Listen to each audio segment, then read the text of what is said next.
અમરેલી જિલ્લાના સાવરકુંડલામાં નગરપાલિકામાં કાયમી નોકરીની લાલચ આપી સફાઈ કામદારો પાસેથી પૈસા લીધેલા હોવાની ફરિયાદ થઈ છે, જેની સામે કાર્યવાહી કરવા માટે સફાઈ કામદારો દ્વારા ચીફ ઓફિસર નગરપાલિકા સાવરકુંડલાને કાર્યવાહી કરવામાં આવે તેવી માંગ પણ કરવામાં આવી છે।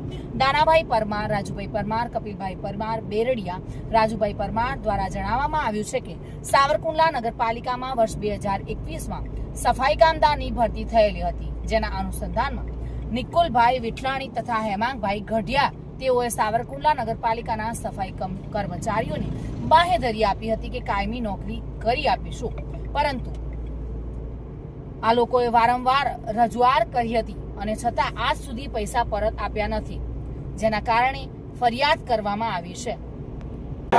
મારું નામ નરેશભાઈ બચુભાઈ સોલંકી છે।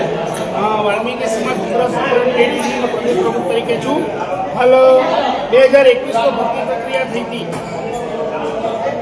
સાવરકુંડલા નગરપાલિકાની અંદર।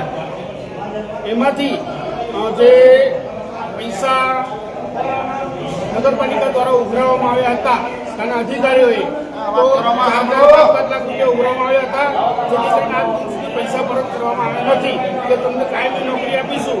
એ રીતે આ એક વાલ્મીકી સમાજ એક નાનકડો વર્ગનો કર્મચારી હતા અને એ લોકો બિચારા તદ્દન હંગામી રીતે કામગીરી કરતા હતા, તો આજ દિન સુધી પૈસા જે પરત માંગવા જઈએ તો ગમે તેમ અભદ્ર વર્તન કરી રહ્યા છે।